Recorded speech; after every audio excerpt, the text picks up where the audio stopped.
Buenos días, bienvenidos a nuestro podcast La Biblia en un año, episodio 209. El título de hoy es Tu llamado es irrevocable. Mi padre, como muchos judíos, nunca volvió a Israel. El pueblo judío estaba esparcido por todo el mundo. En 1947 se restableció el Estado de Israel. En un día alrededor de 7.500 millones de personas viven en Israel, de los cuales aproximadamente 6 millones de judíos. Hay muchos otros judíos todavía hoy dispersos alrededor del mundo. Me gusta la forma en que Eugen Peterson traduce el pasaje del Nuevo Testamento para hoy usando el término conocedores. El pueblo judío y extranjeros para el pueblo no judío.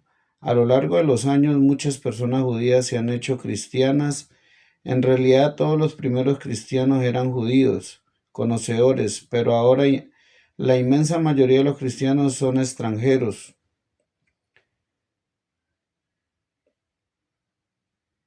No judíos que le repara el futuro a los no conocedores o a los conocedores. La clave de la comprensión de Pablo tenía del asunto en Romanos 9:29 de la Nueva Traducción, pues los ladrones de Dios y su llamado son irrevocables. Como vemos en los pasajes de hoy, este es un tema que recorre toda la Biblia. Ahora vamos a leer Salmo 89, 19 al 29, en la traducción Palabra de Dios para Todos. Le dije a tu gente fiel en una visión, yo elegí a un valiente entre la multitud y no lo hice importante. Encontré a un siervo David y lo ungí con mi aceite sagrado. Versículo 21. Mi amado lo apoya y lo fortalezco con mi brazo poderoso. Versículo 22. El enemigo no vencerá al rey elegido, los perversos no podrán derrotarlo. Ante sus ojos destruiré a sus enemigos, acabaré con los que lo odian. Él contará con mi fiel amor y siempre le daré la victoria. Le daré dominio sobre el mar y control sobre los ríos. Él me dirá, tú eres mi Padre, mi Dios y mi roca que me salva. Yo lo convertiré en mi hijo mayor, él será el más grande de la tierra. Le daré mi fiel amor por siempre, mi pacto con él nunca acabará. Su distancia siempre existirá y mientras haya cielo y reino permanecerá. Punto número 1. El pacto de Dios con su pueblo durará para siempre. Vemos en el pacto con David que los dones de Dios y su llamado son irrevocables. El Dios llamó al mejor hombre de su pueblo. Versículo 19. Le dio regalo, le brindó su ayuda, lo ungió, le prometió su amor, estaría con él y que él mantendría ese amor para siempre. Mi pacto con él se mantendrá fiel. Afirmaré su dinastía y su trono para siempre mientras el cielo exista. Versículo 28. Esta promesa fue dada originalmente a David, segunda de Samuel 7:12 al 16, y repetía muchas veces luego en el libro de Isaías aquellos que le prometió a David. Fue prometido a Israel y haré de ustedes un pacto eterno conforme a mi constante amor por David. Isaías 55. Pablo demuestra claramente que todo esto se ha cumplido en Jesús. Escribe: nosotros les anunciamos a ustedes las buenas nuevas respecto a la promesa hecha a nuestros antepasados. Dios nos las ha cumplido plenamente a nosotros, los descendientes de ellos, al resucitar a Jesús. Hechos 13:32. A continuación citas Isaías 55. Yo te daré las bendiciones santas y seguras prometidas a David. Hechos 13:34. Dios promete que mantendrá su amor por ti para siempre y que por medio de Jesús heredarás todas las bendiciones prometidas a David.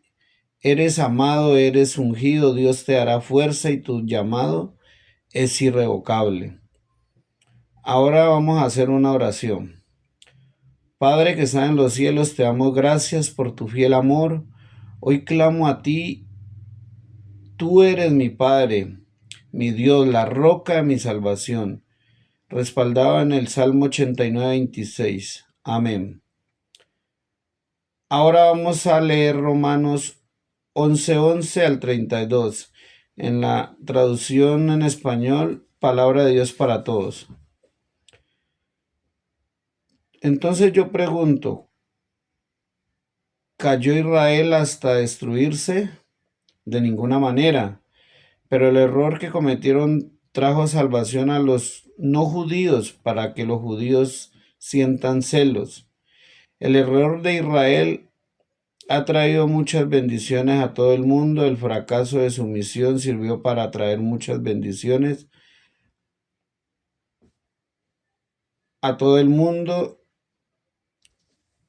y sirvió para traer muchas bendiciones a los que no son judíos y a toda la y con toda seguridad habrá aún más bendiciones cuando cumplan la misión que Dios les dio.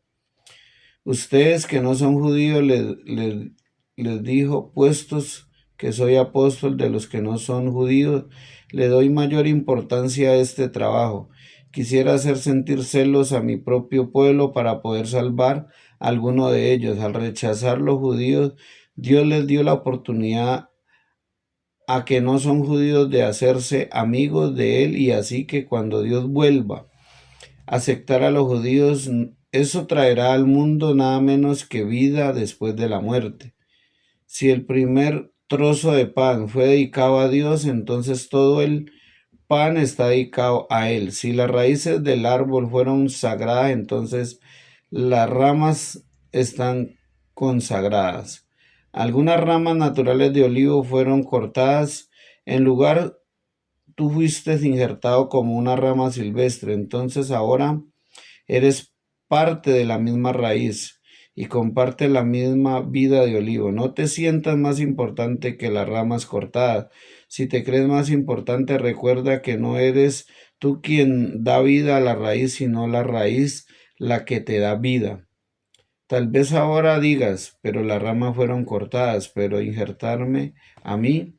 Eso es cierto, esas ramas fueron cortadas debido a su falta de fe, pero tú sigues en tu puesto solo por tu fe. Eso significa que no debes sentirte muy orgulloso, más bien deberías de sentir miedo, porque si Dios no permitió que las ramas naturales siguieran en el árbol, tampoco a ti te dejará seguir si te falta fe.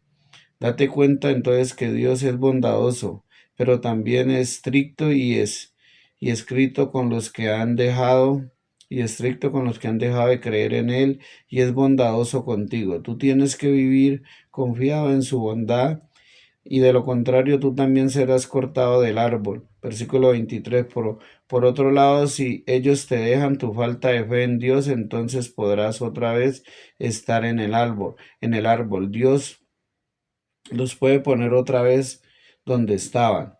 Tú eres como una rama silvestre, tú eres como una rama silvestre, pero pudiste ser injertado en un árbol al que no pertenecías. Entonces, con más facilidad, un judío puede otra vez ser puesto en su propio árbol porque es como una rama que pertenecía al árbol.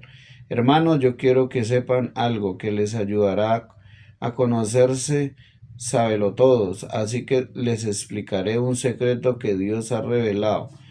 Parte de Israel se ha puesto terca, pero solo hasta que se complete el número de los que no son judíos que llegue a Cristo y así todo Israel se salvará. Como dice las Escrituras, un libertador vendrá de Sión y quitará todo el mal de la familia. Todo el mal de la familia de Jacob, y yo haré este pacto con ellos y cuando les perdone todos los pecados, En cuanto a las buenas noticias, ellos rechazarán y se hacen enemigos de Dios, y ellos los favorece a ustedes que no son judíos. Pero en cuanto a ser elegidos por Dios, Él los ama porque esa fue la promesa que Dios hizo a los antepasados de los judíos, y Dios no quita lo que regala ni retira su invitación a los que elige. Antes ustedes no quisieron obedecer a Dios, pero ahora reciben la compasión de Dios porque los judíos no quieren obedecer. Ahora ellos son desobedientes y ustedes consiguen compasión, pero esto sucede para que ellos también consigan la compasión de Dios. Dios metió a todo el mundo en prisión por su desobediencia y ahora ha hecho así para poder tener compasión de todos. Ahora vamos al punto número 2. Las promesas de Dios a Israel prevalecerán. Cuando vemos ayer en Romanos 11, Pablo responde a la pregunta: ¿acaso rechazó Dios a su pueblo? De ninguna manera, porque las dádivas de Dios son irrevocables, como lo es también su llamamiento. En las palabras de la traducción bíblica del mensaje, los dones de Dios y el llamado están bajo garantía total, nunca cancelados, nunca reincididos. Sin embargo, Pablo aún tiene que lidiar con la aparente realidad a la que la mayoría ha aceptado a Jesús. Habla de aquellos que tropezaron y se han endurecido. Ahora son como ramas de olivo que han sido desgajadas. ¿Cómo puede encajar esto en las promesas inquebrantables que Dios ha hecho a los judíos? ¿Cómo puede? Primero, este endurecimiento fue solo parcial. Siempre ha habido un remanente, un resto, un elegido por la gracia. En segundo lugar, el endurecimiento fue fructífero, ya que trajo la riqueza a los gentiles, como lo indica la traducción, el mensaje. Cuando dejaron la puerta abierta y los extranjeros entraron. En el tercer lugar, el endurecimiento fue temporal. ¿Acaso tropezaron para no volver a levantarse? De ninguna manera. Esta dureza por parte de los conocedores de Israel es algo temporal. Versículo 25. Ahora bien, si su salida ha provocado esta llegada mundial de extranjeros no judíos al reino de Dios, imagínese el efecto de su regreso, que el regreso a casa. El último punto es particularmente importante para el pueblo que Dios se preocupa apasionadamente por su gente. En entusiasmo anticipa la plena conclusión del pueblo de Israel. Continúa diciendo que todo Israel será salvo. Aquí nos dice, si esto sucede, sino cuando esto suceda. Utiliza un olivo como imagen de la nación judía. Cristo vino a la nación, lo rechazó y el árbol fue cortado, pero quedaron las raíces que el jardinero injertó en los gentiles. Llegará el tiempo en que las ramas judías sean injertadas de vuelta. Entonces todo el árbol estará completo. Los gentiles crecen fuera del muñón, no apoyan la raíz, los judíos entre paréntesis, pero la raíz los sostiene. Hay tres etapas sucesivas en el cumplimiento del plan divino de salvación. En primer lugar, la incredulidad de la mayor parte de Israel. Algunas de las ramas han sido desgajadas. En segundo lugar, la conclusión de muchos extranjeros a través de la fe en Jesús. Tú siendo de olivos silvestres, has sido injertado. Tercero, la salvación de todo Israel, versículo 26. ¿Pero qué significa todo Israel será salvo? Algunos han argumentado que significa que Israel todavía puede ser salvo aparte de Cristo. Sin embargo, esta posición no es plausible. Pablo ha sostenido a lo largo de la epístola que Jesús es el camino de la salvación. Otros han argumentado que significa que toda la nación de Israel, incluyendo cada miembro, pondría su fe en Jesús. Sin embargo, todo Israel es una expresión recurrente en el Antiguo Testamento y en la literatura judía, el cual no necesariamente significa todos los judíos, sin excepción alguna, sino Israel como un todo. Por ejemplo, primera de Samuel 7:5, versículo 28:1:1, Primera de Reyes 12:1, Daniel 9:11. Esto también encaja en el contexto de lo que Pablo está diciendo aquí en Romanos. Pablo está considerando el trato de Dios con la nación como un todo. Así su plena restauración, Romanos 11:12, debe entenderse en el mismo sentido que la plena restauración para los gentiles y la conversión a gran escala del mundo gentil tiene que seguir la conversión a gran escala de Israel. Pablo concluye: de hecho, en otro tiempo ustedes fueron desobedientes a Dios, pero ahora la desobediencia de los israelitas han sido objeto de su misericordia. Asimismo, estos que han desobedecido recibirán misericordia ahora como resultado de la misericordia de Dios hacia ustedes. En fin, de Dios ha sujetado toda la desobediencia con el fin de tener misericordia de todos. Ahora vamos a hacer una pequeña oración. Gracias, Señor, por los dones y el llamado de Dios que son irrevocables. Ruego para que veamos pronto no solo una conversión a gran escala del mundo gentil, sino también una conversión a gran escala del pueblo de Israel. Amén. Ahora vamos a leer Primera de Crónicas 4:9 al 43 en la traducción Palabra de Dios para Todos. Jabez fue un virtuoso que fue más virtuoso que sus hermanos. Su mamá dijo: le puse ese nombre porque tuve mucho dolor cuando nació. Versículo 10. Jabe oró así al Dios de Israel: te ruego que me bendigas y aumentes mi territorio. Quédate junto a mí y líbrame del mal, para que yo no pase sufrimiento. Dios le concedió lo que le pidió. Kelú, hermano de Suja, fue el papá de Mejir, y Mejir fue el papá de Estón. Estón fue el papá de Bet Rafa, Paseat y Tejina primero fundó la ciudad de Ir Nahar. Esos fueron los hombres de Reca. Los hijos de Kenaz fueron Otoniel y Serais, y los hijos de Otoniel fueron Yatat y Melononotai. Melononotai fue el papá de Ofra, y Serais fue el papá de Jacob, y Jacob fue el fundador de Carisin, porque sus habitantes se dedicaban al trabajo manual y artesanal,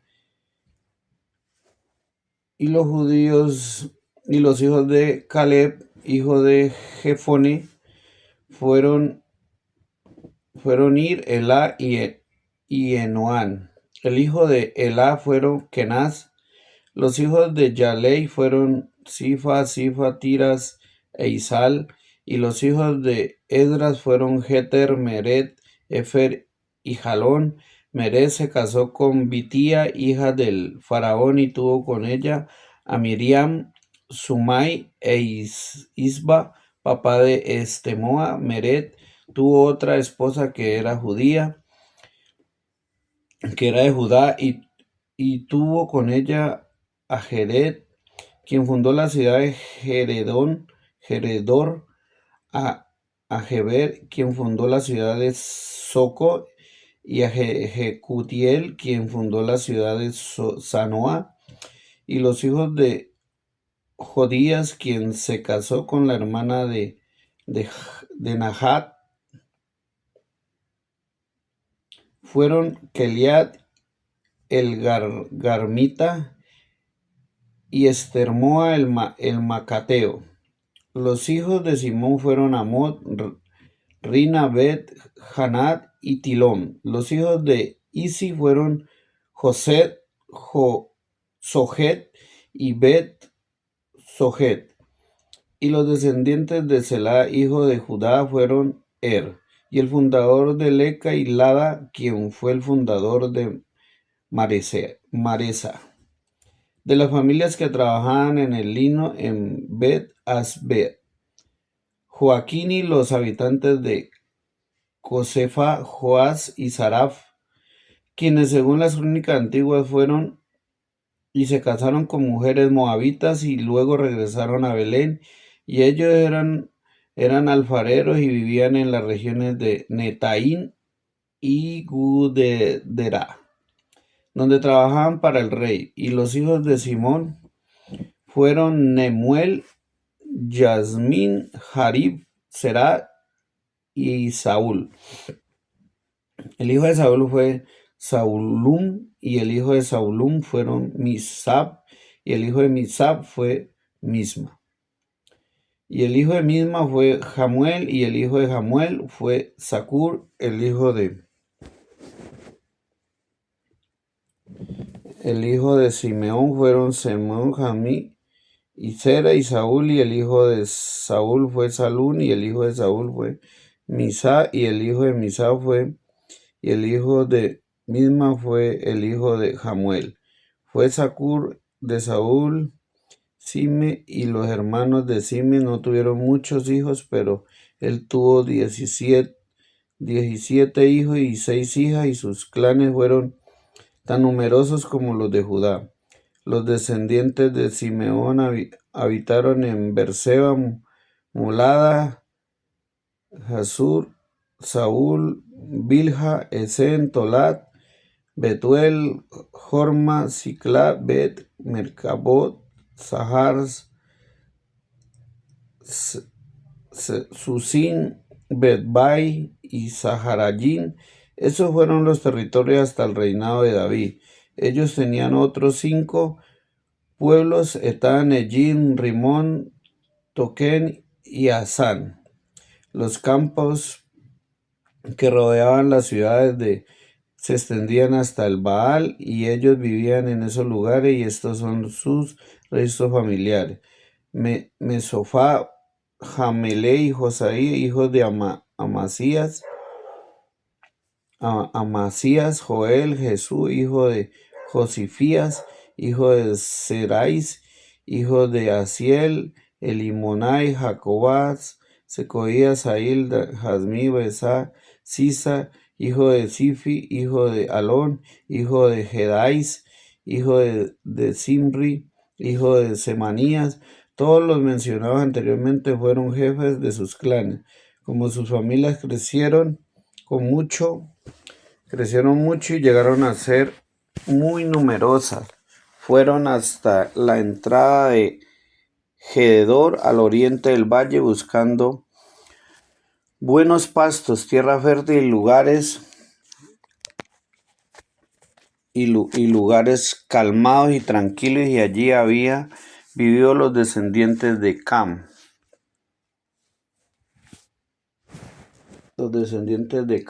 Pero durante el gobierno del rey Ezequías de Judá vinieron los que se mencionaban anteriormente y atacaron las carpas, viviendas de los descendientes de Can, y se quedaron a vivir allí en lugar de ellos, porque encontraron buen pasto para sus rebaños.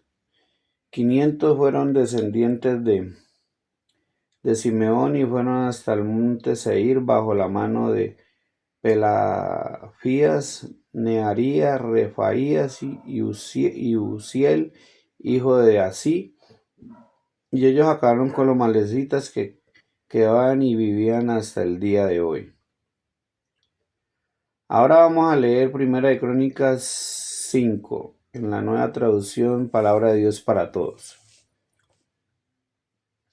Rubén era el hijo mayor de Israel, pero como tuvo relaciones sexuales con la esposa de su papá, pidió privilegios de hijo mayor. Esos privilegios pasaron a los hijos de José, otro hijo de Israel. Es cierto que Judá llegó a ser más poderoso que su hermano y se convirtió en jefe de ellos, pero los privilegios de hijo mayor fueron de José. Los hijos de Rubén y el hijo mayor de Israel fueron Hanok, Falú, Gersón y Carmí. Los descendientes de Joael fueron Semaní, God, Simi, Micaía, Reaías, Baal, Vera, jefe de las Rubenitas, y quien fue llevado prisionero por el rey asiria Tijal Peleser. Los hermanos de Joel estaban escritos tal como aparecen en los registros de familias. El mayor era Jezreel, Zacarías, y Bela, hijo de Asaz y nieto de Sema. Sema era hijo de Joel, y habitaban en la región de Aroer, Nebot y Balaal Megot. Hacia el oriente ocuparon los territorios que van desde el desierto hasta el río Éufrates, y vivieron en esas tierras porque sus rebaños crecieron como en la región de Galaad.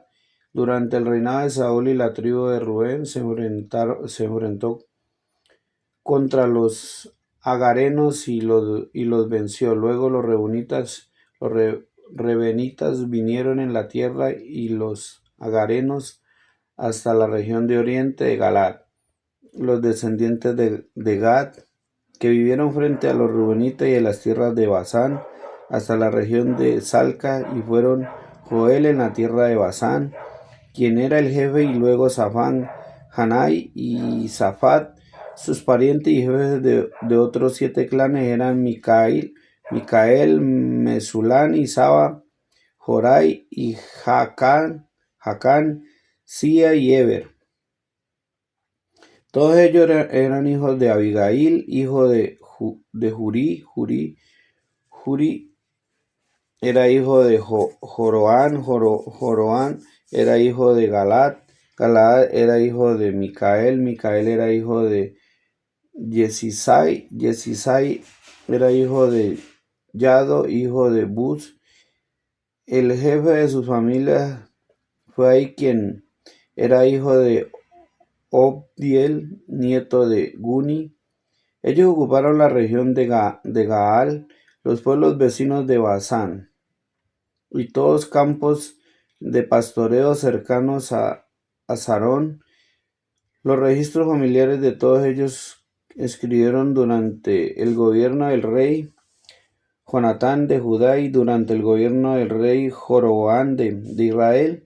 Y los rubenitas y los gadaditas y la media tribu de Manasés tenían un ejército de 44,760 hombres, bien entrenados para la guerra y hábiles en el uso de espadas, arco y flecha.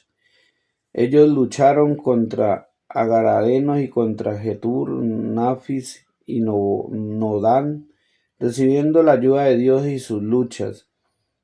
Dios les permitió derrotar a los ganadaenos y a sus aliados porque tenían plena confianza en él y le pidieron ayuda. Cuando ganaron la batalla, quedaron con 50,000 camellos, 250,000 ovejas y 200 burros y 2,000 burros, y además tomaron más de 100,000 prisioneros. Muchos agaradenos murieron en la batalla porque Dios había decidido el resultado. Las victorias de 2 tribus y media habitaron en la tierra de los agaradenos hasta el tiempo del exilio. La media tribu de Manasés era muy numerosa y vivía en el territorio que excede de Basán hasta Baal, Hermón, Senir y Hermón. Las familias de Manasés tenían líderes y eran muy famosos y valientes, y eran Efer, Esí, Eliel, Asriel, Jeremías, Todavías y Yadiel. Pero rebelaron contra Dios sus antepasados, pero se dedicaron a adorar a otros dioses, los de la gente de la región, los cuales Dios mismo les había ayudado a destruir. Así que Dios de Israel despertó la furia del rey Paul de Asiria, que es el rey de Tijal Pileser, y le ayudó a expulsar a los Reunitas, a los Gadaitas y a la media tribu de Manasés. Se los llevaron a Jalat, y a Jabor, y Ará, y a la región del río Gozán, donde hoy todavía están viviendo. Vamos al punto número 3. El carácter generoso de Dios y sus bendiciones son inmutables. Dios tiene el control definitivo de la historia. Su llamado y sus dones son irrevocables. En el Nuevo Testamento se cumplió aquello que comenzó en el Antiguo. El cronista traza la historia de Israel desde sus comienzos. Dios es soberano. La guerra era de Dios. 5:22 significa que estos somos simples peones de un juego de ajedrez. Somos simplemente piezas movidas alrededor del tablero del ajedrez de Dios, sin ninguna opción o libre albedrío. De ningún modo. Dios te incluye en sus planes, sus acciones marcan la diferencia ya sea para bien o para mal. Actos que deshonran. Nuestras acciones pueden hacer que perdamos la bendición de Dios. Rubén era el primogénito, pero la genealogía no fue reconocido como tal por haber profanado el hecho de su padre. Su derecho de primogenitura pasó a los hijos de José, hijo de Israel. Perdió una gran herencia porque no pudo controlar sus deseos. Roy Meyer escribe acerca de estos versículos: pide a Dios que te ayude a percibir lo que es verdaderamente valioso.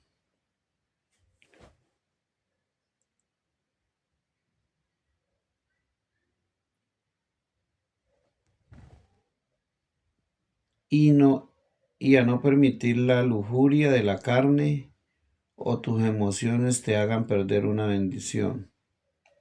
Persona de honor. Jabes, por otra parte, era un hombre honorable.